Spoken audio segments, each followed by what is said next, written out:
Good afternoon, everyone. Thank you very much for joining me this afternoon. This is a very, very special show as part of the NORA Winner Series. The NORA Winner Series is where we dig a little bit deeper with all of the companies, all of the organizations who have been winners successfully in the NORAs this year. This year, for the 21st anniversary of the NORAs, we had a spectacular lineup of not only the finalists, but the winners who are recognized and go home with a trophy in their hands. We had an amazing event on the 10th of November. In the run-up to the NORAs, and of course on the night of the NORAs itself, we're not able to dig into the companies who are featured as winners in the NORAs in the way that we would like to. So the reason we have these shows is so that we can find out a little bit more about them and about what made them award-worthy in the first place. Many companies, they look to the NORA finalists and winners for inspiration for what they can be doing in terms of what good looks like. So with our guest this afternoon, I think we can absolutely say this is what good looks like. So without beating about the bush too much, we will have another, I'll remind myself at the end to mention other shows that are coming up, but can you join me in welcoming to the stage my very special guests, Zoe and Andrew McCaskill from Executive Career Jump. Good afternoon, Zoe and Andrew. How are you? Really well, thank you. Good to see you. Fantastic. That's good to hear. I know that you have an enormous network on LinkedIn and a great following, many of which are watching us either live here in Crowdcast this afternoon, or will be watching through the streams going out to internet and LinkedIn. But for people who aren't as aware as others of Executive Career Jump and what you do, can you give us a bit of background as to Executive Career Jump and maybe your background first of all, Andrew? Yeah, of course. So thanks for the opportunity. Really good to be here. Executive Career Jump was initially a side project whilst we were working in executive recruitment, and we spotted this problem that we named the JABS, which was Job Acquisition Burnout Syndrome. And this idea of the JABS was that we were seeing a lot of leaders hit the job market, start to get some knockbacks, start to understand that the landscape had changed, and then start to lose confidence. And this horrible thing was happening that the more they lost confidence, actually, the less likely they were to get hired. So it's this sort of self-fulfilling prophecy. So we initially set up an online course and some career coaching type offerings to help people avoid the JABS. And that latterly, obviously, did become a full-time business for us. And here we are today. Yeah. My own personal background is 3 chapters. So initially started in finance, where Zoe was my boss, and still is now in many respects. And then I had 15 really good fun years working in recruitment and executive search in London, in Australia, across Europe, usual thing. Went and got stuck in there. And then this most recent chapter, which has been Executive Career Jump for the last couple of years. Do you want to say a bit about your background as well? So yeah, Zoe. Well, I started my career off as a chartered accountant. So I was a trainee at a regional firm down in Southampton, accessed some amazing mentors that really helped me with my career and everything. And then when we moved to London with Andrew, when he was in the recruitment world, and I had the absolute pleasure of working for Chessington World Ventures as their financial controller, which is a highlight. My office was above the haunted house. Again, had an amazing boss in Martley and David Smith there, and they were brilliant. And then we moved to Melbourne, and in my accountancy, I went and became a financial controller for a sort of an iconic makeup brand over there, working for this amazing female entrepreneur, Natalie Bloom. So I've basically been in finance. My career background is auditor, so I'm naturally behind the scenes, controls, checking the detail. So that's my background. I'm accountant, bean counter. So bean counter is the old phrase. So I always say to people that if anyone's going to be giving career advice or job seeking advice, then they have to have the experience themselves. If they have the experience of and are aware of their own career ups and downs and how to go about it, then you have that experience to pass on, as well as what you've learned along the way. There are quite a few people who dispense advice willy-nilly, who are, they're passing on what they've read out of books. But if you have a career behind you, then that gives you the credibility, if you like. So Zoe, in terms of the business, you're running the business, and Andrew is the face on the front. Is that how it works? Andrew does more running of the business. I'm more behind the scenes. I pick up the trail of chaos behind Andrew. I do all the like all the finance. I do all the scheduling of the meetings. I work closely with Dee, who she's a Kajabi expert, so she helped create the website with Andrew. And I liaise with all the members. I try and get to know majority of them. And also I've started to share my own experience of my own career journey that I've had, because I've been made redundant 3 times through complete all different circumstances, businesses going into liquidation and things like that. So I feel that I can have a lot to share with the people that personally when they come and join the group, and I exchange messages with them. So but very important to mention, Dee, as obviously the content, which we're largely going to be talking about, but the content has to be organized, and it has to be in an arresting way, an engaging way presented to your audience. And in any business, if your audience is accessed through your website, then it has to be crystal clear. Your messaging has to be on point, and you have to be continually topping it up with fresh content. So Executive Career Jump, you mentioned a little bit there, but what's the core purpose of or mission of Executive Career Jump, and has that evolved in the past 3 years? Yeah, it's a really pertinent question, actually. So when we set out, our mission was really simple. It was to end job search misery. So simple to articulate, not simple to do, that's for sure. And so all of our online courses, our one-on-one coaching, our social media channels, the outplacement we've been offering to companies has been geared up around that mission. We're now at a stage where more and more of our work has come from outside the job search world. So offering career coaching to people in post, or we've helped over 30 startups evolve and launch over the last 12 months, which has been fun. So we're now kind of evolving into ending career-based misery on a more holistic scale. And tomorrow we'll be launching our new site and our new offerings. So very timely question. Thanks for the tee up. Wow. So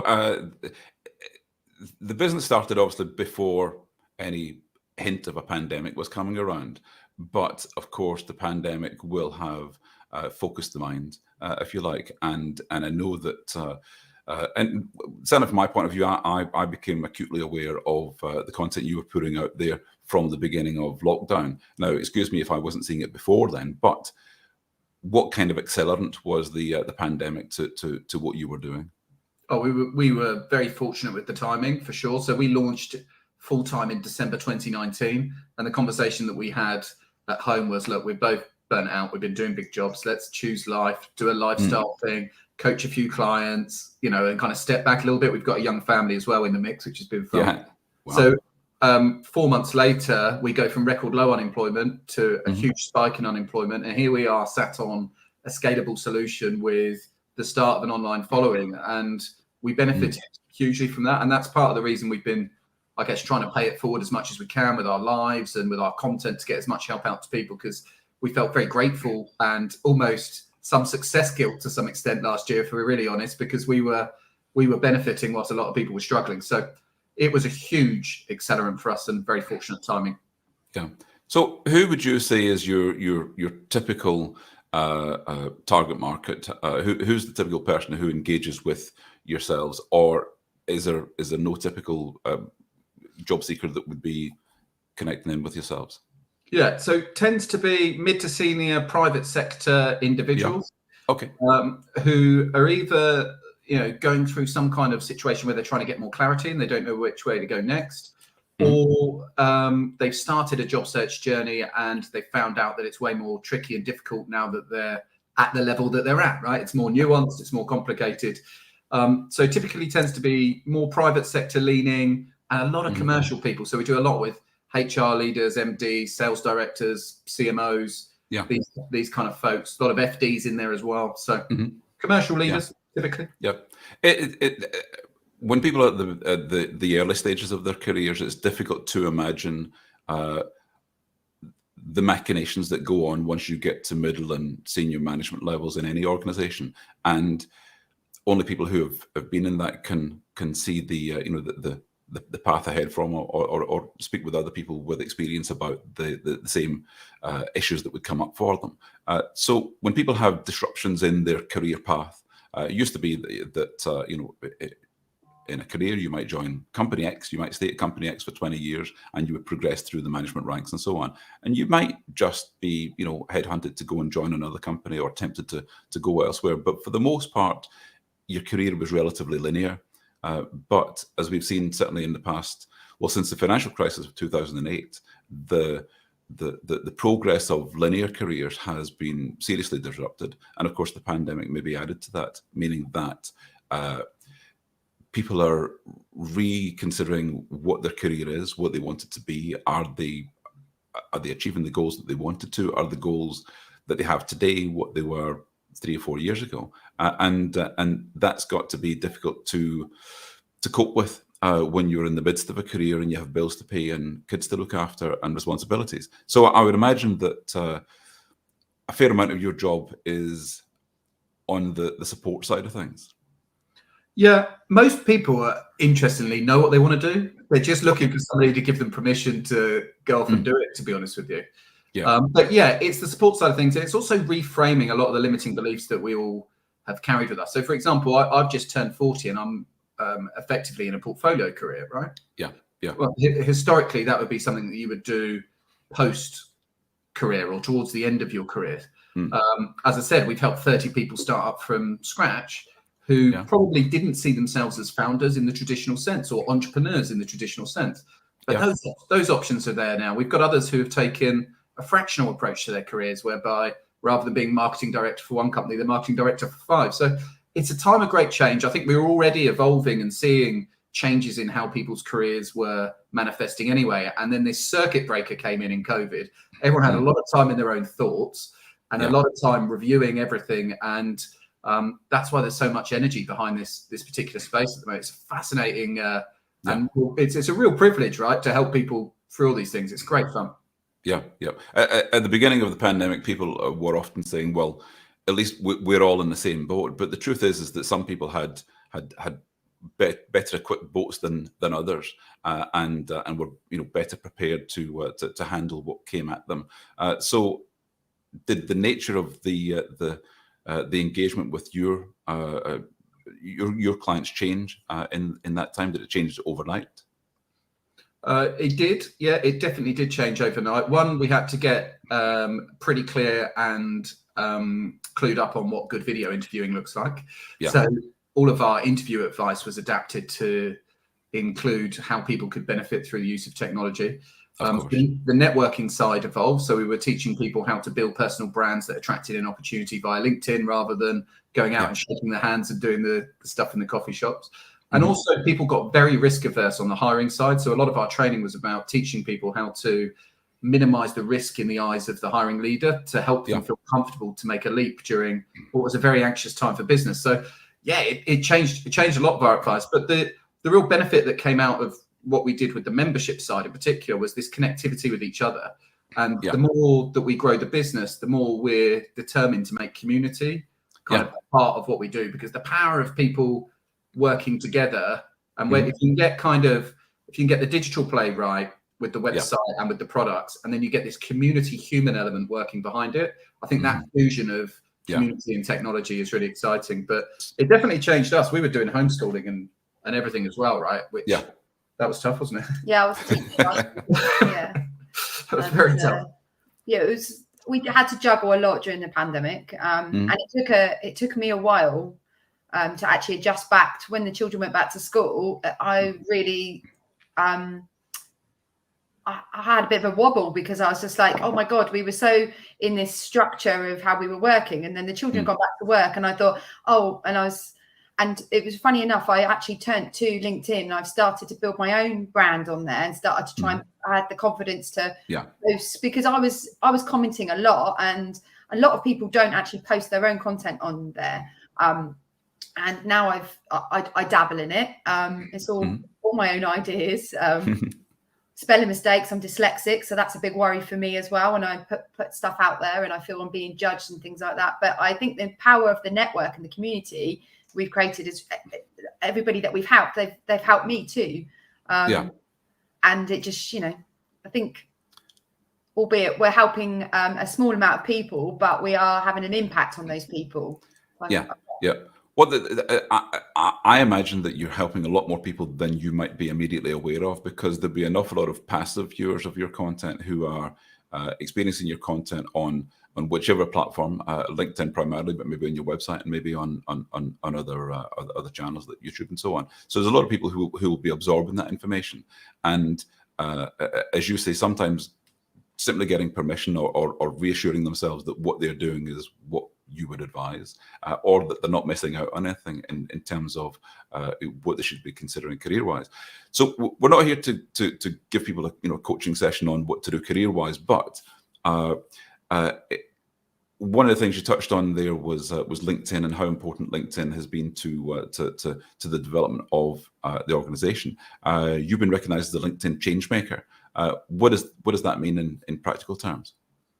Yeah, so LinkedIn did a whole load of research using their data and found out what the 8 most talked about topics were on LinkedIn during the last year.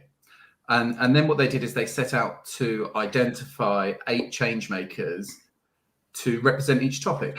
And so we now have a partnership agreement with them whereby, as a change maker, we appear in the media with them. We do a lot of talking and training, and we produce content alongside them to help put LinkedIn forward as a platform for good. And we are the LinkedIn changemaker for careers and unemployment. So we're kind of using the hashtag conversations for change and doing various events and things to drive LinkedIn as a platform for good in that way. And the campaign's been awesome. Like, it's been extended twice on television. We still get these weird things, people recognizing us in Starbucks and stuff, which is really weird. I had someone on Oxford Street the other day. After the NORA Awards.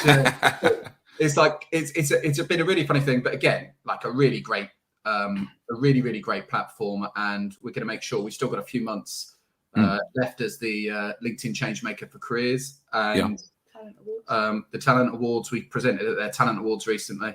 And just the platform as a whole, as you say, we're massive fans of it. 45% of our clients get hired via LinkedIn, either through content or SEO showing up high in searches, that sort of thing. We get about 1 million views a month on our content and have done consistently for 18 months. So it's just like, for us, it's been a game changer, right?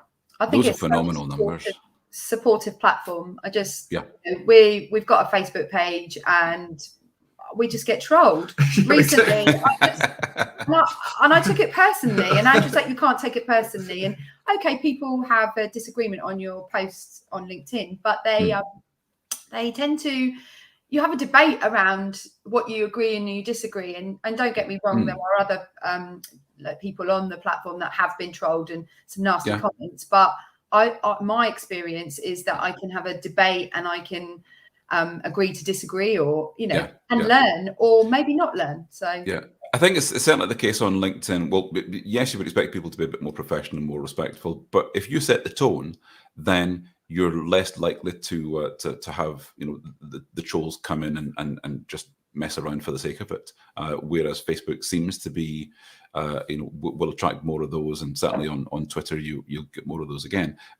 That's setting the tone, and I think setting the tone is so important to everything that you do as well as other companies, because throughout your website, throughout the content that you are continually putting out there, and we'll come on to that in a minute in terms of the prodigious nature of it. All of those have that same friendly, approachable, warm, and engaging tone.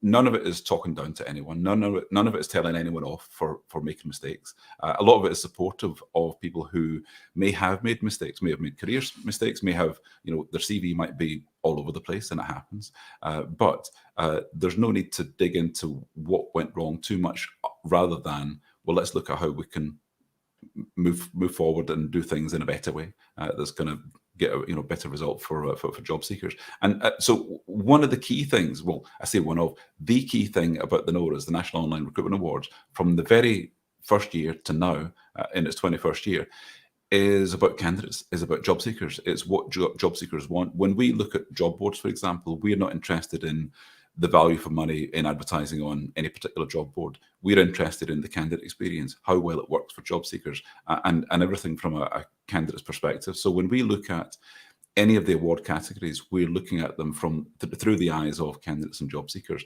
What's in it for us? Is this going to help me find my next career? Is it going to help me consider where my career's at, what I should be thinking about, the things that I can consider that are important to me, and get my priorities in a clearer, straighter form of mind, so that I'm more informed about what the options are, and I'm more aware of what I really want.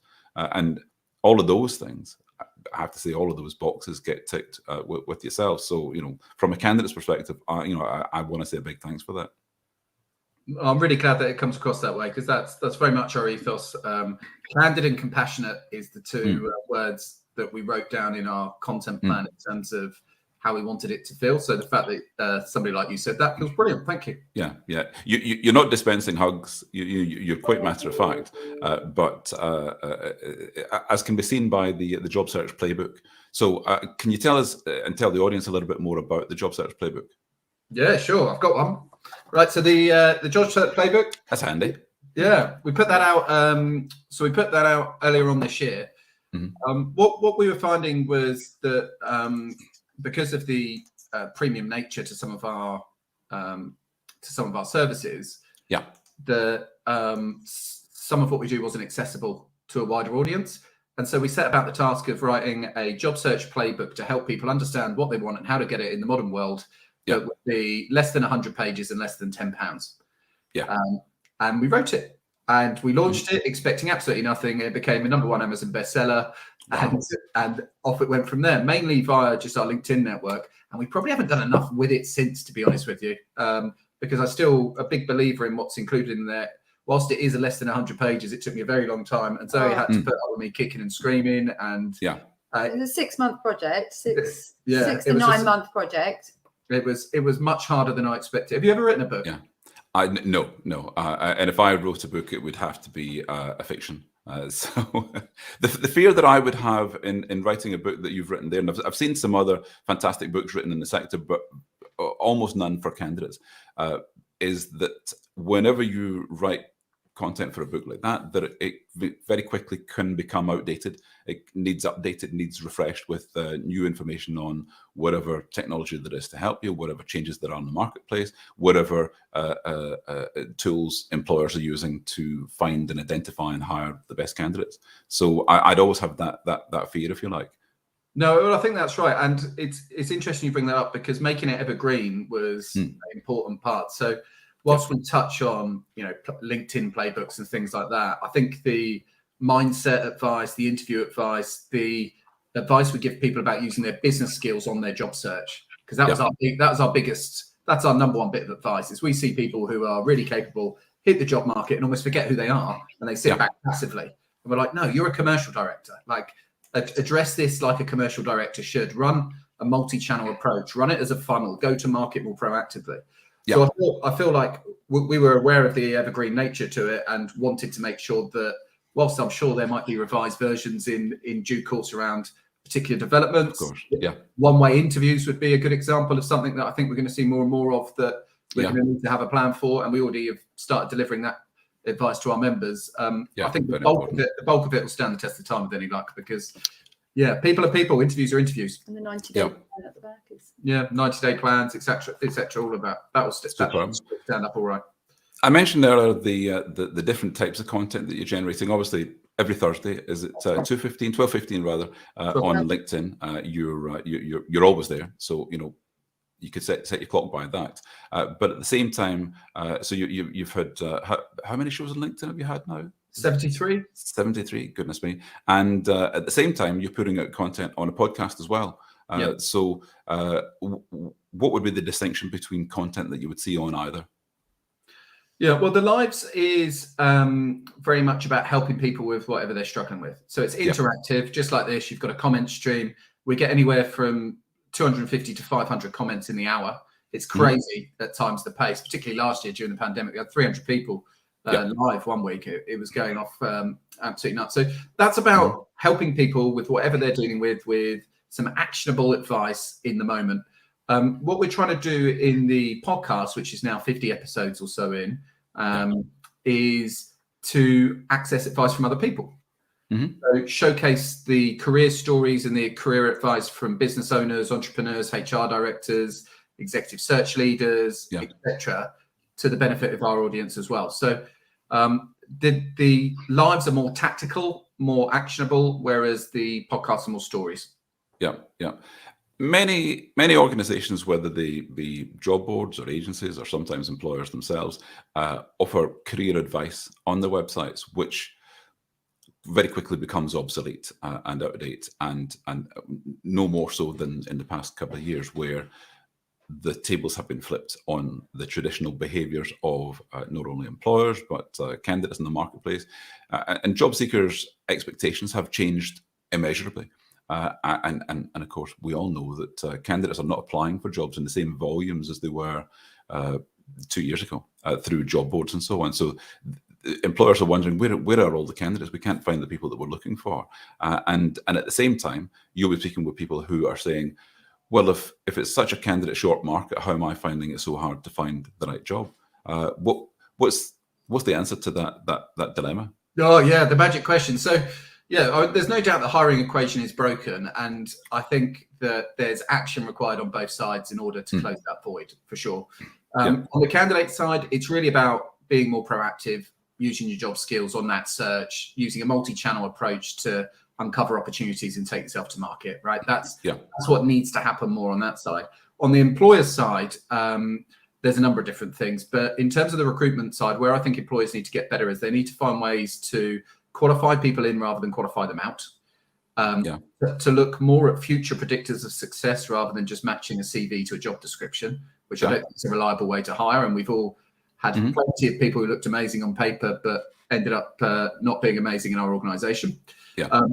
And I also think employers need to get the blend right between selling versus assessing. So very, very quickly, like I talk about reverse interviewing a lot, and we spoke at a CBRE conference recently on this, but what I see from the employers that are doing this well is they've reversed the typical interview process. So I think what we've always done, if you look at a 3-stage interview process historically, stage one, we've gone in and we've interrogated candidates. Why do you want the job? Tell me about your CV. What are your strengths and weaknesses? Tell me about a time where you dealt with a difficult customer, right? That's stage one. Stage two, bit more 50-50. And then stage three, if we like the candidate, we would then go in and try and close them. And you or I, who are running businesses, our team would come to us and say, hey, Stephen, can you come and help me close this guy? Because we really like him at the final stage. So they leave the wooing to the end of the process. Correct. Whereas the founders who scale technology businesses very well, and the other organizations that are becoming an employer of choice quickly, have completely reversed that. So they go into step one and they literally pitch pretty much to the candidate in front of them: vision, mission, values. They judge them based on the questions they ask and on the chemistry in the meeting. Then 50-50, and if they've done their job right, by the third stage, the candidate will be pitching back to them. And even if they reject them at some point in that process, they'll leave as an advocate and able to sell that organization to other people in the ecosystem. So that simple flip, I think that's what employers need to do to close that gap a little bit better. That's so important, and employers training their hiring managers on interview skills is vital, so that they know what to be looking for and what good would look like for them.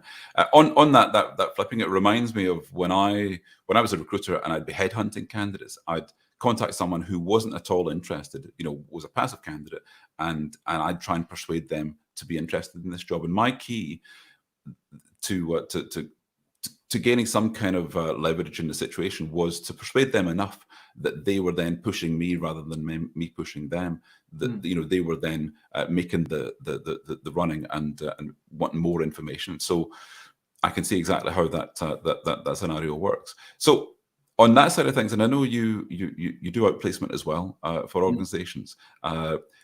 There must be companies, and well, there will be companies in the past couple of years where, unfortunately, they've had to downsize, they've had to reduce their headcount, and they want to do it in a way that's going to be more human to their employees, who might come back to them as future employees. So in that kind of work, how does that work as part of Executive Career Jump? Yeah, so we didn't initially set out in order to do this. Yeah.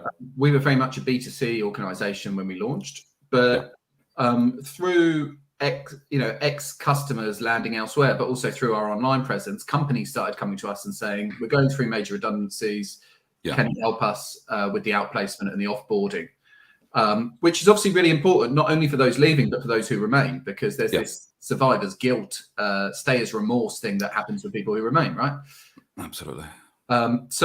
So great. We started to look into that sector. So our pitch, if you like, and we haven't lost one yet in outplacement without being too braggy, we just haven't, is way more bang for your buck than what you would get from a traditional outplacement, but also the most relevant, up-to-date and digital information that you can. So we're trying to do outplacement in a way that is more digital and more human and data focused.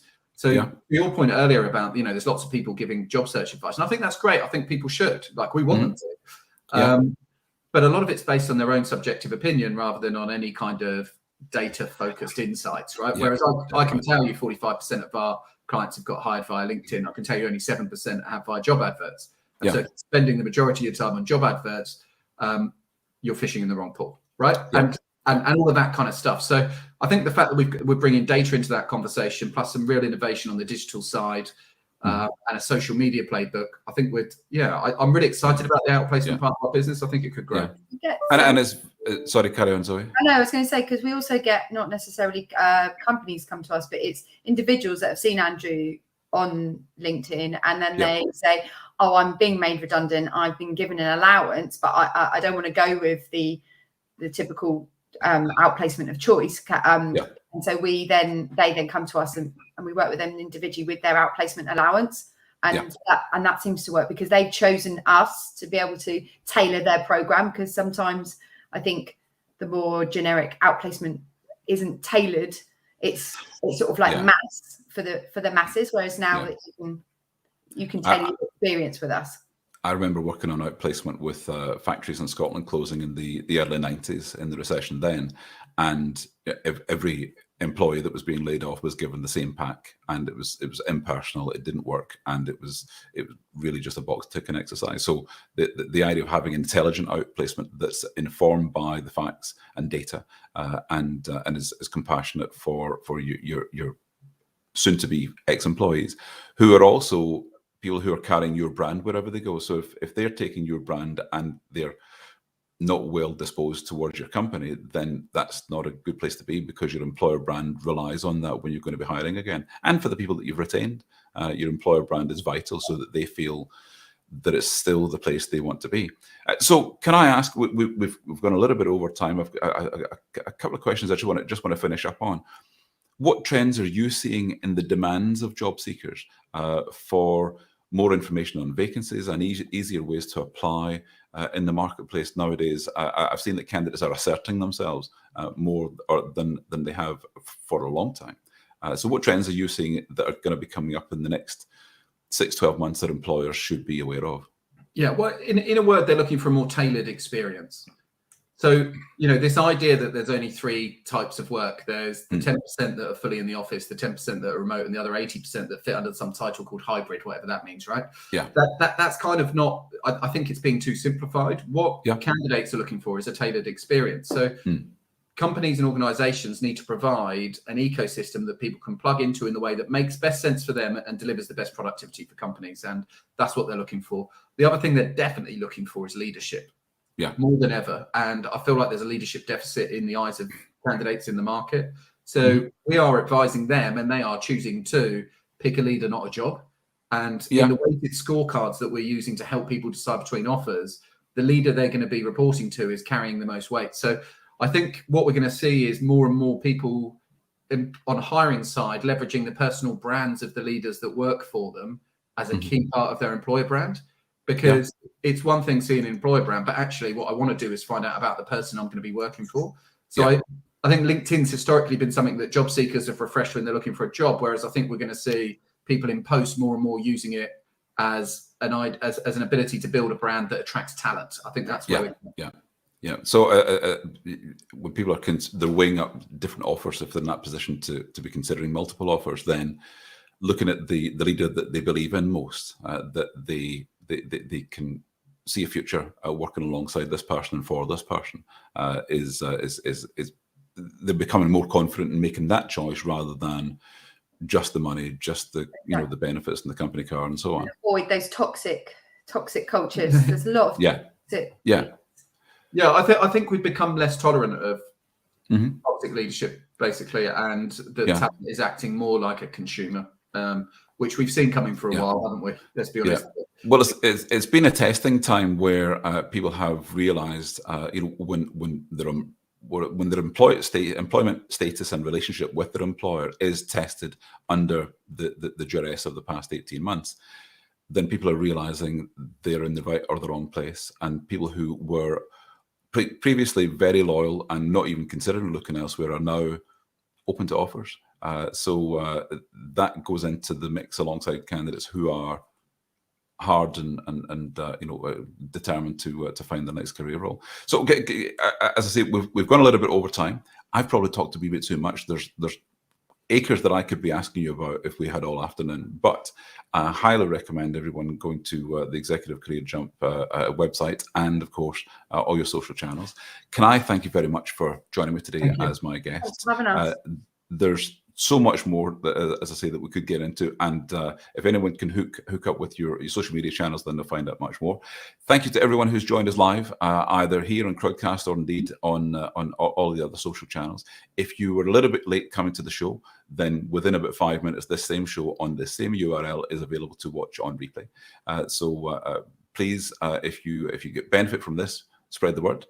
If you don't like the show, don't tell anyone else. No one likes the grass. But thank you very much for joining us. It's been great meeting you, Zoe and Andrew. And hopefully we'll speak again soon. Cheers. Take care. Okay. Thanks, thank you very much. Bye. Thank you. Bye. Bye-bye. Bye-bye.